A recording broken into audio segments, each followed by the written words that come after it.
भगवान आहा एक बात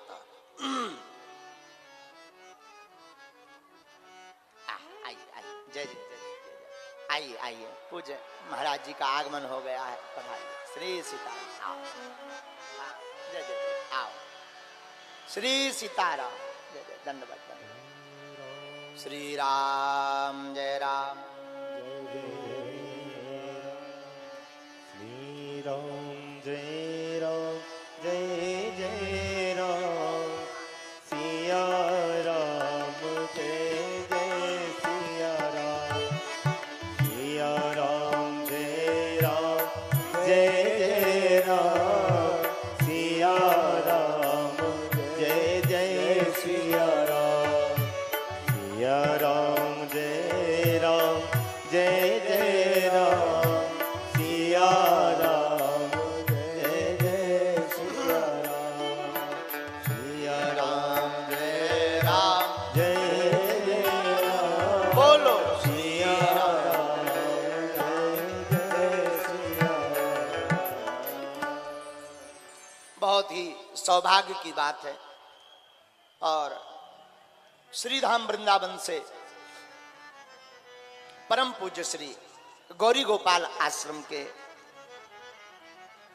महान और आपने सेवा के प्रकल्प से जो समूचे भारत में एक नई क्रांति खड़ी की, वृद्ध माताओं की सेवा करके, ऐसे परम पूज्य श्री आचार्य श्रद्धेय श्री अनिरुद्धाचार्य जी महाराज आज इस कथा में मंगल दर्शन देने के लिए पधारे हैं।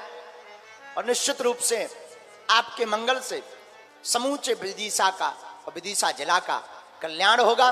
बेत्रवती नदी के किनारे, गंगा के किनारे विदिशा शहर में आप आए हैं। पावन कथा का रसपान आप सभी भक्तजन कर रहे हैं।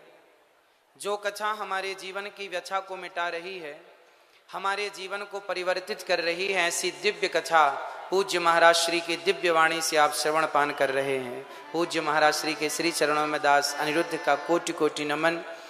और पूज्य महाराज श्री आज मुझे लग रहा है कि पूरे भारतवर्ष में धर्म की ध्वजा जिस प्रकार पूज्य महाराज श्री लहरा रहे हैं, जरूर भगवान को लगा होगा कि धर्म का ह्रास हो रहा है। इसलिए भगवान ने अपनी शक्तियां देकर के आप श्री को धरती पर भेज दिया कि जाओ हमारी इन शक्तियों के माध्यम से जन जन तक पहुंचो और हमसे सबको जोड़ते चलो, अर्थात सबको भगवान से, जनता को जनार्दन से जोड़ने का कार्य आप श्री कर रहे हैं। प्रभु राम से जोड़ने का कार्य आप श्री कर रहे हैं। पूज्य महाराज जी के चरणों में दास का कोटि कोटि बारंबार नमन। पूज्य महाराज श्री का स्नेह मिलता रहता है, कई बार बात होती रहती है। और आपका ये बड़प्पन, आपकी ये सहजता, आपकी ये सरलता सबको अच्छी लगती है। और इस कथा का जो आयोजन कर रहे श्री अंकित कृष्ण बटुक जी और बटेश्वर भागवत सेवा संस्थान, आपके लिए भी सुंदर करतल ध्वनि हो। कितना विशाल आयोजन आप श्री ने कराया और महाराज श्री की दिव्य वाणी आप सभी को श्रवण करने का अवसर प्राप्त हो रहा है। पूज्य महाराज श्री अभी आप सबको श्रवण करा रहे थे कि भगवान से प्रेम करना जरूरी है। राम ही केवल प्रेम प्यारा, जान ले जो जान निहारा। भगवान को पसंद तो प्रेम ही है। गोस्वामी जी ने कहा, मिलही न रघुपति बिनु अनुरागा, मिलही न रघुपति बिनु अनुरागा। किए जोग जप ज्ञान विरागा, किए जोग ज्ञान विरागा। तो भगवान बिना अनुराग के तो मिल ही नहीं सकते, ये सत्य है। अब देखना यह है कि हम भगवान से प्रीति कितनी करते हैं। अच्छा, आप सभी उपस्थित माताओं बहनों को, पिता तुल्य बुजुर्गों को सभी को जय श्री सीताराम, जय श्रीमन नारायण, जय श्री कृष्णा। आप सभी जनता जनार्दन के श्री चरणों में भी बारंबार नमस्कार ये दास करता है। भगवान बताइए, पूजा के भूखे हैं या प्रेम के?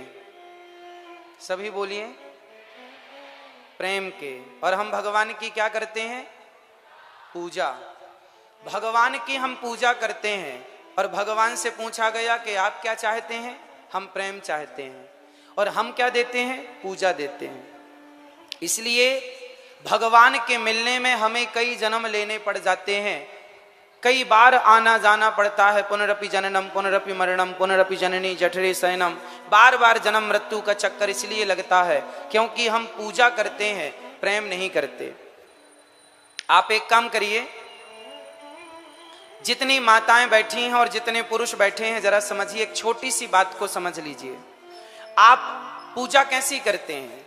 भगवान के गले में हार, एक नारियल और धूप बत्ती, और भगवान को यथा शक्ति आप द्रव्य दक्षिणा प्रदान कर देते हैं। अब जो पूजा हम भगवान की करते हैं, सेम यही पूजा आप एक काम करना, अपने पति और अपनी पत्नियों की करना।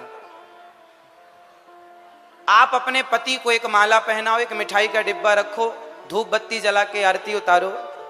आप पूजा करो पति की, हार चढ़ाओ पति को, मिठाई का डिब्बा चढ़ाओ, सब चढ़ाओ पति को, और प्रेम करो पड़ोसी से। चलेगा? हाँ या ना? चलेगा? अब आप अपनी पत्नी को मिठाई का डिब्बा दें, हार चढ़ाएं, पुष्प चढ़ाएं, आरती उतारें पत्नी की, और प्रेम करें पड़ोसन से। चलेगा? नहीं।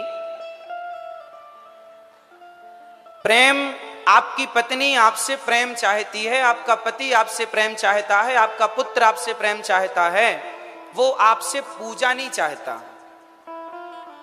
वो आपसे क्या चाहता है?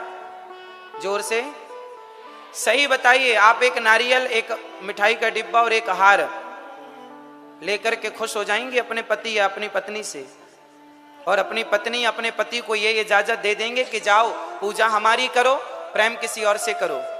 क्या ये इजाजत है आपके पास? हाँ या ना में उत्तर दीजिए। नहीं।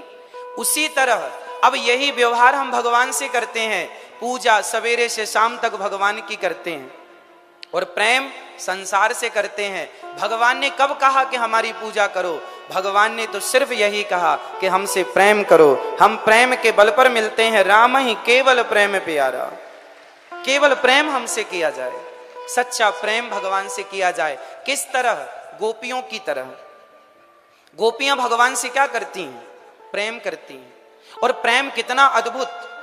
जब भगवान श्री कृष्ण वृंदावन छोड़कर मथुरा गए, तो मथुरा से वृंदावन बहुत दूर नहीं है, अधिक से अधिक 10 किलोमीटर, 12 किलोमीटर पैदल कोई जाएगा, सुबह जाए तो शाम तक मिल करके खूब आराम से वापस आ जाएगा।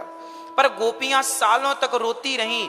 10 किलोमीटर दूर कृष्ण थे, यदि प्रेम करती थी गोपियां तो जाकर मिल क्यों नहीं लिया गोपियों ने? जानते हैं क्यों नहीं मिली? क्योंकि गोपियां भगवान से प्रेम करती हैं।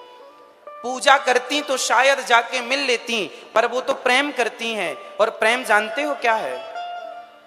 प्रेम कहता है तत्सुख सुखित्वम, अपने प्रियतम के सुख में ही, जो अपने सामने वाले के सुख में ही जो अपना सुख देखे, वही प्रेम होता है। गोपियां कहती हैं कि कृष्ण के पास यदि मैं चली गई और कृष्ण के सुख में मेरे जाने से कोई बाधा पड़ी तो मेरे प्रेम का क्या? इसलिए यदि वो मेरे बिना खुश है तो मैं उसे देखूंगी भी नहीं। यदि वो मेरे देखे बिना, मुझे देखे बिना खुश है तो तुम वहीं रहो, मैं यहीं रहती हूं। ये प्रेम है। प्रेम मीन्स समर्पण। प्रेम मतलब समर्पण। समर्पण का नाम प्रेम है। इसलिए सुन केवट के बैन, प्रेम लपेटे अटपटे, विह से करुणा ऐन चितई जानकी लखन तन। क्या लिखा है गोस्वामी जी ने? केवट के द्वार पर जब भगवान आए तो केवट ने पूजा नहीं की, प्रेम से कहा कि प्रभु आप अपने चरणों को धुला लीजिए, और यदि नहीं धुलाएंगे तो मैं आपके पिता की सौगंध खाता हूं, मैं आपको पार नहीं लगाऊंगा। और आपके भगवान ने कहा कि हमें जल्दी जाना है, तो केवट ने कहा बगल में घाट है, पानी कमर तक है, चले जाओ। राम जी ने कहा हम तो चले जाएंगे, जानकी जी कैसे जाएंगी? केवट बोला बिना चरण धोए मैं आपको पार नहीं लगाऊंगा। सुनी केवट के बैन, मैं आपके मर्म को जानता हूं। कौन सा मर्म? छुअत शिला भई नारी सुहाई, जिनके चरणों की रज से पत्थर स्त्री हो गई। तो मेरी नाव तो लकड़ी की है, कहीं आपके चरणों के जादू से कहीं स्त्री ना बन जाए, इसलिए मैं आपके मर्म को जानता हूं। और केवट कहता है कि मैं आपको पार नहीं लगाऊंगा। केवट ने भगवान की पूजा की या भगवान से प्रेम किया? उत्तर दो आप सब। केवट ने भगवान की पूजा की या प्रेम किया? आप, इसका मतलब ये नहीं है कि भगवान की पूजा नहीं करनी, पूजा करना है, पर पहले प्रेम फिर पूजा। आप क्या करते हैं? सिर्फ पूजा नहीं, हम भगवान से प्रेम करें, और जब प्रेम होगा तो भगवान प्रेम की पूजा को स्वीकार करने आएंगे। और विदुरानी प्रेम से छिलके खवाएंगी तो ठाकुर जी छिलके खाएंगे, प्रेम से विदुरानी बेर खवाएंगी तो राम जी बेर खाएंगे, प्रेम से सुदामा सूखे तंडुल चावल खवाएंगे तो भगवान चावल खाएंगे। पूजा बाद में स्वीकार करेंगे। यदि प्रेम है तो हर पूजा स्वीकार है, और प्रेम नहीं है तो किसी पूजा को। दुर्योधन ने 56 भोग परोसा तो था, हे प्रभु ग्रहण कीजिए, कहां खाए भगवान?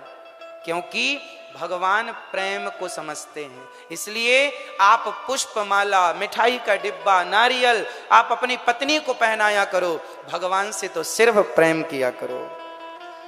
पूजा पति की करो, पूजा पत्नी की करो, प्रेम भगवान से करो। आप क्या करते हैं? आप पूजा भगवान की करते हैं, प्रेम संसार के लोगों से करते हैं। बेटा मेरा, बेटी मेरी, परिवार मेरा, घर मेरा। कहो कि ये सब मेरा है, ये मत कहो कि ये सब मेरा है, ये कहो कि गोविंद मेरो है, गोपाल मेरो है। मीराबाई ने कहा कि मेरे तो गिरधर गोपाल, दूसरो ना कोई। समझिएगा, भगवान प्रेम चाहते हैं। अब किस प्रकार आप प्रेम कर सकते हैं वो आप देख लीजिए। पूज्य महाराज श्री का एक सपना है, और ये सपना हम सभी जनता जनार्दन का है। सपना क्या है? पूज्य महाराज श्री ने एक बेड़ा उठाया है हमारे अपने देश को हिंदू राष्ट्र बनाने का। कितने लोग चाहते हैं कि हमारा देश हिंदू राष्ट्र हो? कितने लोग चाहते हैं? चाहते हैं। तो क्या करना पड़ेगा हमें? केवल महाराज जी का ही धर्म है कि केवल वो ही ये सपना देखें? क्या आपका और हमारा ये सपना देखने का अधिकार नहीं है? एक बात बताऊं, यदि हिंदू राष्ट्र बनाना है देश को, तो आपको भी कुछ काम करने पड़ेंगे। पूज्य महाराज श्री ने तो जो करना था बेड़ा उठाया, और उसकी पूर्ति के लिए चल रहे हैं, जी जान लगा करके दिन रात कार्य कर रहे हैं, सेवा कर रहे हैं। अब आपका क्या काम है, हमारा क्या काम है? जरा हम अपना काम भी याद कर लें। एक बात बताओ, सड़क जब बन जाती है पूरी, तब मंत्री जी ओपनिंग करने आते हैं या पहले ही सड़क बने बिना ही ओपनिंग करने आ जाते हैं? बताओ। जब तैयार हो जाता है कोई भी काम तो सरकार आती है और क्या करती है? उसे ओपनिंग कर देती है, शुरुआत कर देती है। पुल बना, सड़क बनी, कुछ भी बना, सरकार आखिरी में आती है और ओपनिंग करके चली जाती। कोई भी नेता हो, कोई भी हो, उसके पहले की तैयारी इंजीनियरों की, मजदूरों की, वर्करों की पूरी सड़क तैयार करने में वो अपना पसीना बहाते हैं। इसका अर्थ समझ रहे हैं? हिंदू राष्ट्र बनाने के लिए प्रत्येक भारत के 140 करोड़ जो जनता, जिसमें सनातनी सम्मिलित हैं, उनकी जरूरत है। वो जिस दिन चाह लेंगे, अपने आप को बदल लेंगे, उस दिन हमारा देश हिंदू राष्ट्र हो जाएगा। अब बदलाव क्या, जरा कम शब्दों में समझ लीजिएगा। कितने लोग चाहते हैं कि हमारा देश हिंदू राष्ट्र हो? फिर से ठीक है। अब ये बताइए, आप में से कितने लोग माथे पर तिलक लगाना पसंद करते हैं? क्या रोज लगाते हैं? हमारे मुसलमान भाई माथे पर टोपी रोज लगाते हैं, उन्हें कोई शर्म नहीं है टोपी लगाने में। तो सवाल आपसे है, जब आप सनातनी हो तो फिर तिलक लगाने में शर्म किस बात की? माथे पर तिलक लगाओ। पहला, यदि हिंदू राष्ट्र चाहते हैं तो पहले माथे पर तिलक लगाना सीखिए। दूसरा, यदि हिंदू राष्ट्र चाहते हैं तो दूसरा काम यह है कि सनातनी की पहचान किससे है? हम अहिंसा ही परमो धर्मः की बात करते हैं। जो मांस खाता हो, जो बकरा बकरी अपने स्वाद के लिए काटता हो, बताइए क्या वो सनातनी हो सकता है? इसलिए सबसे पहले शाकाहार अपनाना शुरू कीजिए। प्रसाद भोग लगा के ठाकुर जी को भोग लगाकर प्रसाद पाएंगे। सबसे पहली जरूरत है कि हम अहिंसा ही परमो धर्मः की बात को चरितार्थ करें। अहिंसा ही परमो धर्मः। हमारा धर्म किसी की हत्या करना नहीं सिखाता। और आज बहुत लोग मांस खा रहे हैं। किसी के खानदान घरों में तो बकरा काटने की परंपराएं चल रही हैं, कुरीतियां चल रही हैं। तो आपको इन बुराइयों को जड़ से मिटाना होगा, तब जाकर हम हिंदू राष्ट्र का निर्माण कर सकते हैं। तीसरा, आप यदि हिंदू राष्ट्र चाहते हैं तो तीसरा काम आपको यह करना पड़ेगा कि चाहे पुरुष हो चाहे स्त्रियां हो, आपको नियम बनाना होगा कि आप लोगों को, खासकर पुरुष वर्ग, बेटा बुजुर्ग, सब मेरे नौजवान दोस्त भाई, आप जो पैंट शर्ट पहनते हैं वो पैंट शर्ट बताओ भारतीय पहनावा है या विदेशी? फिर हफ्ते में कम से कम एक दिन संडे के संडे धोती कुर्ता पहनकर तिलक लगाकर बाजार निकला करेंगे शॉपिंग करने के लिए। धोती कुर्ता, जो तुम्हारे दादाजी, जो तुम्हारे नाना जी धोती पहनते थे कांच लगाकर, हमारी भारतीयता को हमने मिटा दिया। अब हम मिटाकर कह रहे हैं कि हम हिंदू राष्ट्र चाहते हैं। आप पूज्य महाराज श्री के आदर्शों पर चलते हैं तो पूज्य महाराज श्री सुबह से शाम तक केवल सीताराम सीताराम का जाप करते हैं, आपको कराते हैं। आप तो चल रहे हैं उस मार्ग पर, अब जरूरत है हम सबको चलने की। कितने लोग हिंदू राष्ट्र चाहते हैं? सब चाहते हैं। तो बताओ, गीता कितने घरों में पढ़ी जाती है? रामचरितमानस कितने घरों में पढ़ी जाती है? बिना गीता पढ़े, बिना रामचरितमानस उस बात पर अमल करे जो लिखी है। जब तक भारत का बच्चा गीता और रामचरितमानस नहीं पढ़ेगा, जब तक उस बात पर नहीं चलेगा जो गोस्वामी जी ने या भगवान श्री कृष्ण ने अर्जुन को कहा, उन रास्तों पर नहीं चलेगा, तब तक हिंदू राष्ट्र की कल्पना कैसे होगी? इसलिए हिंदू राष्ट्र बनाने के लिए सरकार की मोहर लगनी तो बाकी है, बाद में लग ही जाएगी। पहले आपकी तैयारियां तो हों, और तैयारी ये हो कि प्रत्येक व्यक्ति आपके जेब में गीता तो हो, गीता के श्लोक आपके बच्चों को आवे। गीता क्या कहती है? गीता कहती है कर्मण्येवाधिकारस्ते मां फलेषु कदाचन। तू कर्म कर, फल की इच्छा ना कर। हमारा धर्म हमें इतना महान बनाता है। आज की स्कूली, कॉलेज की, यूनिवर्सिटियों की जितनी शिक्षाएं हैं, वो सारी शिक्षाएं केवल नौकर बना रही हैं, नौकरियां लेने वाले बन रहे हैं। हमारी संस्कृति यदि आप इसे फॉलो करें, इस संस्कृति पर काम करें, इसे चरितार्थ करें, तो आप नौकरी लेने वाले नहीं। चाणक्य ने चंद्रगुप्त को सम्राट बनाया था। यहाँ नौकरी देने वालों की पढ़ाई जाती है, यहाँ नौकरियां देने वाले होते हैं। हमारे सनातन का निर्माण, जब हमारा सनातन जब आपको शिक्षा देता है, जब हमारे गुरुजन, हमारे वेद पुराण आपको शिक्षा देते हैं, तो आपको सेल्फ डिपेंड, आत्मनिर्भर बना देते हैं। किसी के टुकड़ों पर पलने की जरूरत नहीं है आपको। यदि सनातनी हो तो आपको आज से ही अपने कुछ चीजों को बदलना पड़ेगा। सबसे पहले स्वभाव बदलना पड़ेगा। कितने लोग आज से तिलक लगाएंगे अपने मस्तक पर? तिलक लगाना सीखिए। सनातनी हो ना, लगाओ। शर्म किस बात की? झूठ बोलने में लोगों को शर्म नहीं आती, छल कपट करने में लोगों को शर्म नहीं आती, तो हमें तिलक लगाने में किस बात की शर्म? गुड मॉर्निंग, गुड आफ्टरनून ना बोलकर क्या हम श्री सीताराम नहीं बोल सकते? क्या जय श्रीमन्नारायण नहीं बोल सकते? हम अपनी परंपराओं को हम बचाएं। हिंदू राष्ट्र का सपना पूज्य महाराज श्री ने देखा है और हम सबको मिलकर इस सपने को साकार करने के लिए अपने को बदलाव, अपने को बदलना पड़ेगा। और जिस दिन हम बदल गए ना तो सरकारें अपने आप इस पर मोहर लगा देंगी कि अब देश हिंदू राष्ट्र होना चाहिए।